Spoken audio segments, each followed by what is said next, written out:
Hello, this is Latricia Renee and welcome to my art channel. Today I'm excited to be introducing you to my new series, Magick Words. This project was born from an epiphany I had after realizing that I needed to put the Little Red Riding Hood comic on the back burner for a while, and I asked myself, now what? I don't know if I've mentioned it in a previous video yet or not, but I am, let's say, mentally ill. Bipolar, anxiety, and as a result of my other issues, I have an escapism addiction. Because of this, I regularly attend peer support groups in order to learn how to improve the quality of my life.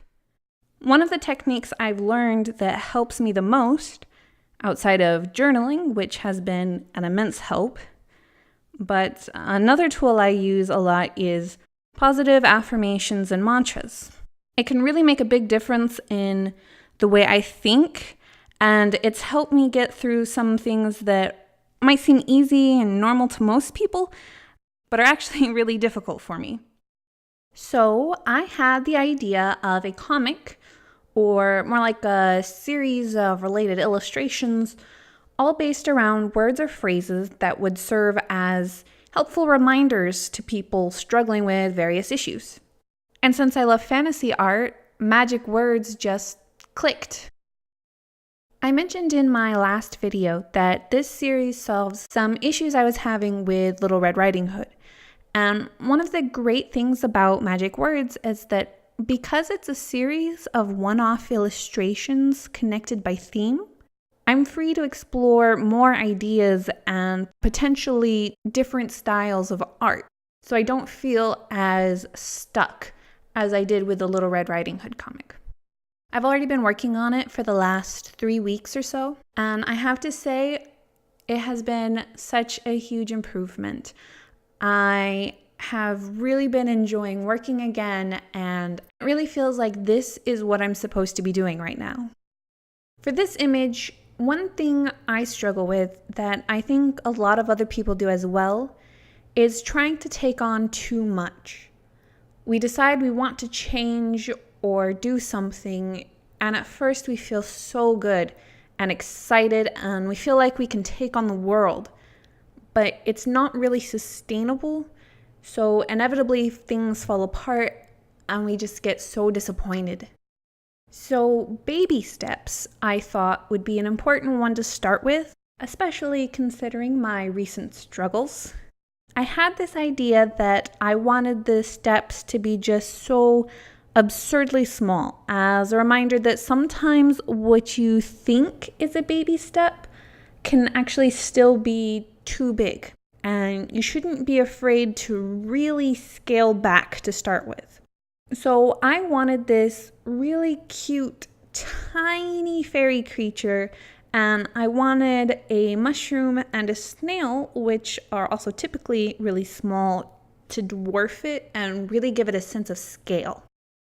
I had to play around with the composition a little bit. I wanted it to be a self-contained shape because I wanted these to work really well as a sticker or something like that that you can maybe stick on your notebook or by your computer or somewhere that you visit a lot, so that you or I could have that visual reminder. As you can see, I went through quite a lot of different fonts trying to select the one that I felt fit the image the best. I will leave a link in the description below to the font I end up using, as well as where I got a majority of these. If there's a particular font you see that you'd like, leave a comment below with a rough description of where it shows up, what it looks like, etc. And I will be happy to provide you with a link to that precise font. These are all free and available for commercial use. For coloring, I decided to attempt to do the whole value painting in grayscale first again. I've tried it once before and it didn't really work out, but I think this one turned out a lot better. I think it was particularly effective for this piece because I wanted the background to be pretty muted so that the focus would be on the fairy. So even when I do add the color back in, it doesn't really vary a whole lot, and I pretty much keep the background as mostly just shades of green. I do try a little bit to make the lighting warmer and the shadows cooler. And then later when I make the fairy glowing, I do add some light coming off of her and then bouncing off of the environment around them. And I think it all works really well in this piece. So I am very happy with the way it has turned out. But that's about it for now. I'm going to go ahead and switch over to music for a bit. But please stay tuned because I do have a bit more information for you guys at the end.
So for those of you that are interested, I am posting Magick Words on my social media accounts, so you can find them there. However, I also encourage you guys to check it out on the Tapas app or tapastic.com, which I will leave a link to in the description below. I like it a lot. It's a great way to keep up with a ton of different webcomics and also support the comic creators. They can earn ad revenue, and there's even a tipping mechanic for some comics, so that's pretty awesome. Magick Words will update every Sunday. Baby Steps is already up, and of course there is more to come. So if you enjoyed this, please feel free to subscribe for more. I put out new art videos every week. Until then, let me know your thoughts and feelings in the comment section below. As always, I love hearing from you guys.